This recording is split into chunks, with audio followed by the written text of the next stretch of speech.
In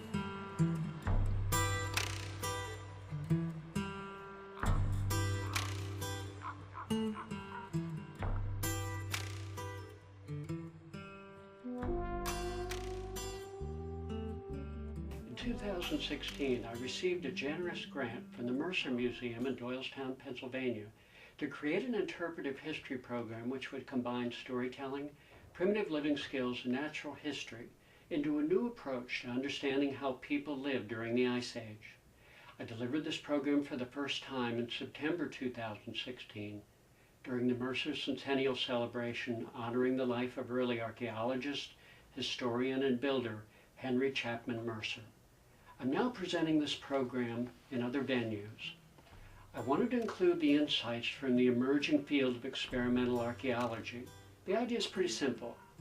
Instead of just reading about or researching how people lived long ago, what I've done is to replicate the clothing, equipment, and tools that people used and then take them out into the woods and try them out, see if they work.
But guess what?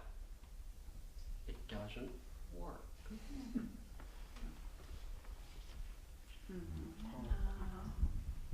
Lashing these two, hafting them by lashing them on, doesn't work.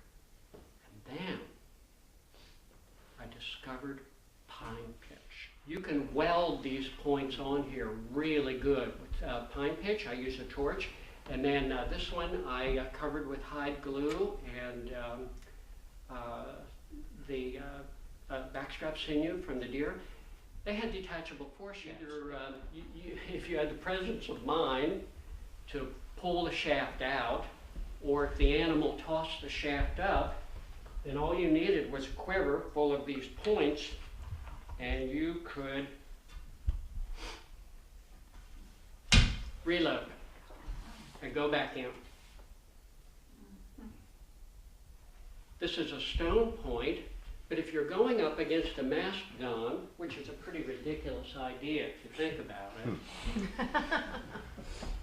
as James Adovasio said in his book, Discovering the First Americans, in a single, in the Stone Age times, in the Ice Age, in a single family group, they probably killed about one mastodon a generation, and they talked about it for the rest of their lives.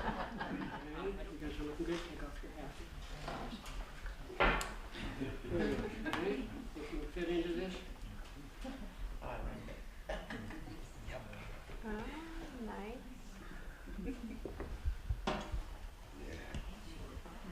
Wow.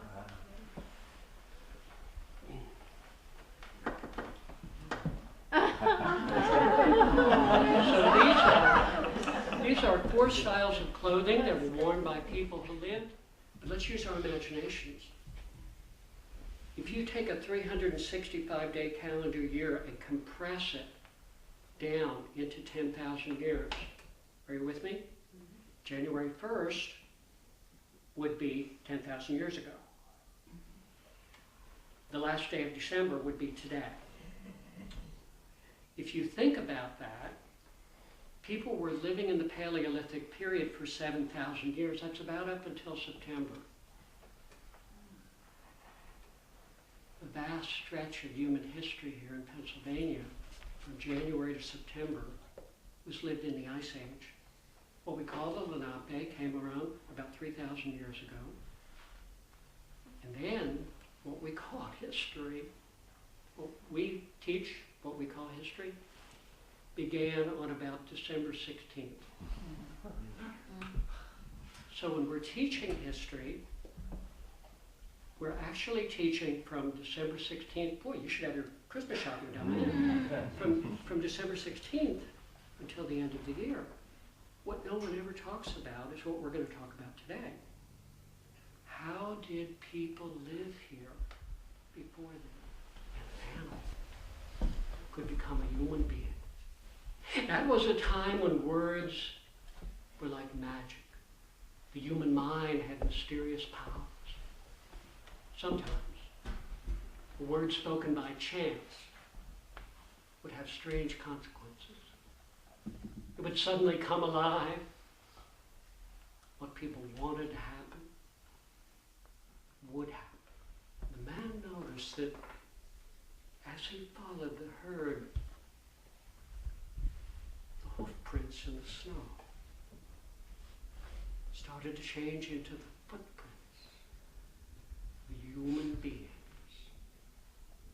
And then up ahead he saw a fire through the trees, and he thought he'd stumbled on another hunting band. But when he walked up into the firelight, a man who seemed to be the leader came up and he said, "Why have you been following us all day without spear or snare? We've never seen a man do them." The man realized these were not people. These were the caribou cow. Where his feet should have been, the hooves of a caribou in the snow. And he felt the weight of that huge antlered rack on his head. And he realized he had become a caribou while they were in their human form. The leader would talk to him about what might happen the next day, so he wouldn't be afraid, so he'd know what to do. One night the leader said, "I must tell you, sometimes we are chased by wolves. If the wolves are approaching the herd, you must run very fast." Sure enough, the next day,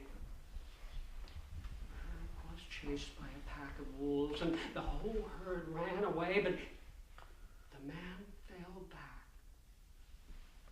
The leader dropped back and ran beside him and said, "What's slowing you down so?" The man said, "It's my feet. I urge them on. They won't go any faster." "Never mind your feet," the leader said. "When a caribou runs, he looks at the horizon.